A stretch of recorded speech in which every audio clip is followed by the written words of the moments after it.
Here we are with the latest news about the Fed raising the rate 75 points, which is historic because they haven't done this since 1994.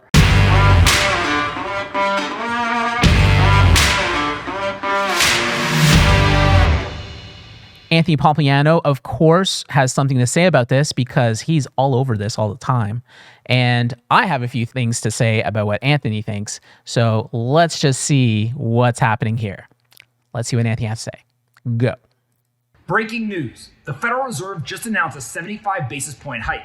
All that means is that they are trying to make the cost of capital more expensive. Simultaneous to them continuing to increase interest rates. They're also conducting quantitative tightening. They're offloading assets off their balance sheet. Why are they doing this? Why? They're doing it because we have 8.6% inflation, a 40-year high in the United States. If the central bank doesn't step in, they feel like inflation will only continue to persist and accelerate higher.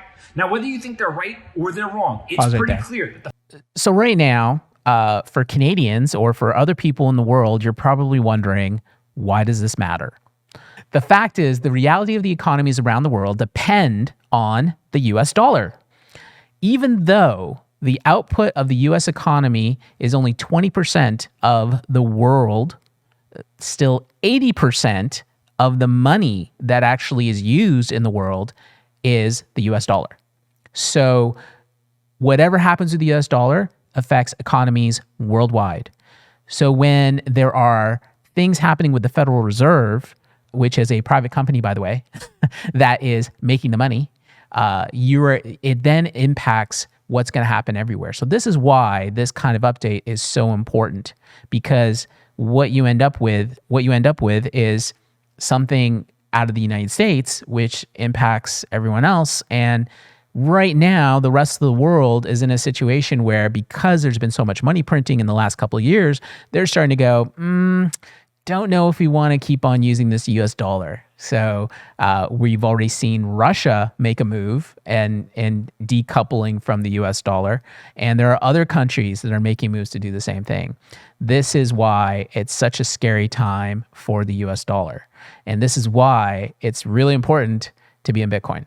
So let's hear the rest of what Anthony has to say about this. Federal Reserve, they want to reestablish their credibility. They want people to think that they're in control. And if they see high inflation, they believe that they can go ahead and manipulate interest rates and conduct quantitative tightening in order to get that inflation come down. Now, of course, as they're doing this and they're focused on inflation, they're crashing asset prices at the same time. We've seen things like Bitcoin, the crypto market saw 70 to 90%. Stocks are down materially. So are bonds, real estate, and many other asset classes. Quite literally, the Federal Reserve is crashing asset markets in an attempt to tame inflation. The Federal Reserve is crashing asset markets. Fascinating about this is that even as they're increasing interest rates, they don't. Literally, the Federal Reserve is crashing asset markets.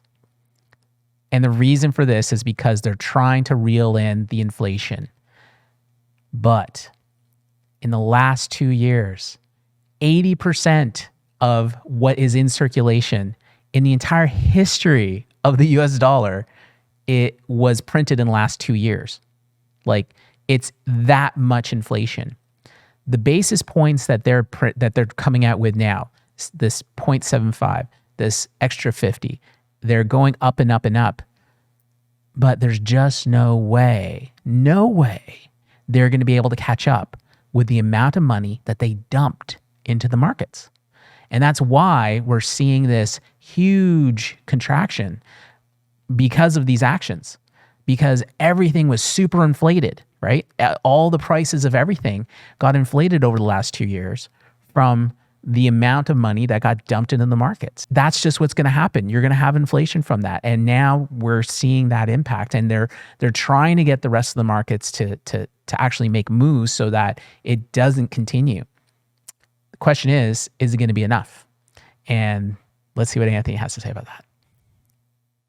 Don't have that much of a runway. Ultimately, if they continue to increase interest rates, they're going to push the United States into a recession. Given that we're in a midterm election year, the worst thing that they could have is go into an election season in a recession. The second worst thing is high inflation. And right now, it looks like we're going to keep having persistently high inflation. The Federal Reserve thinks it'll be 5% still by the end of the year. And also, they may push us into a recession. Hello, stagflation. Pause right there.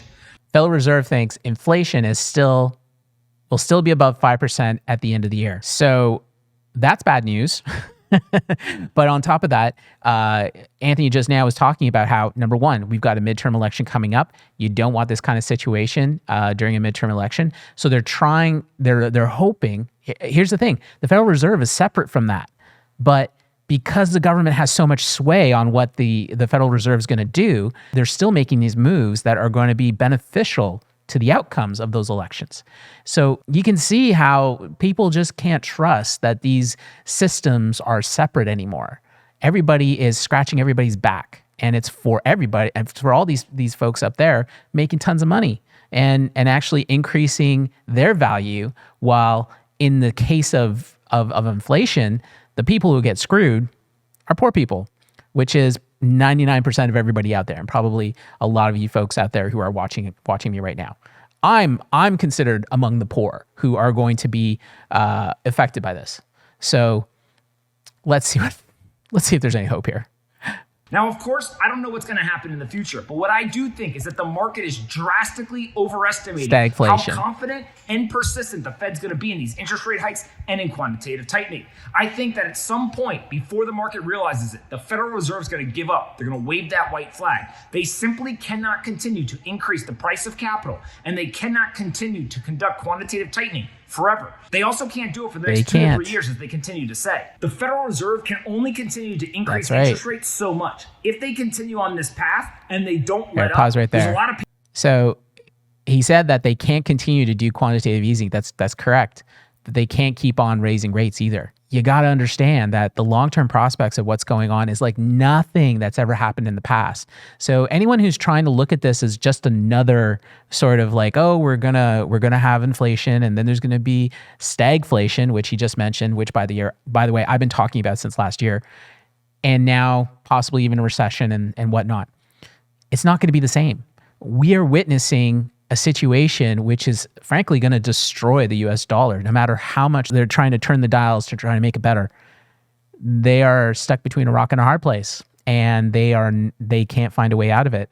They'll make some moves which maybe in the short term are going to help rich people get richer, but in the long term, the US dollar itself is in bad shape. And this is why countries all over the world are looking for another reserve currency. Will it be another government which is able to issue free money all the time and be able to take over the same kind of power that the US dollar had? Or is it going to be Bitcoin? Is it going to be something like Bitcoin? Is it going to be possibly CBDCs? Is it going to be, nobody really knows. So we have to see where it all goes. You have to make decisions on what is going to protect your value and your wealth, because that's what counts in order for you to be able to get ahead, in order to take care of your family and take care of your future. So let's see what Anthony has to say on the rest of it. A lot of people are going to walk into that voting booth in November, and they're going to vote out every single person that appointed these officials. Ultimately, what we are watching right now is that the Federal Reserve, they're in control. Every asset correlation is going towards one. It all has become one big trade. They know that. At the end of the day, the Federal Reserve, they're going to have to cut rates. They're going to have to return to loose monetary policy. The big question in financial markets right now is, when are they going to do it? 75 basis points. That's a big boy rate hike today. But I don't think this is going to become the norm. I actually think they're going to give up way before most other people think so. So Anthony Pompliano believes that this increasing in rates is going to give long before other people think it's going to. I tend to agree. However, it's hard to tell at this stage, because just last month they were saying that they weren't going to go beyond 50 base points. They aren't even thinking about that. And here we are the next month, and they did 75. So we can't even believe what they say anymore.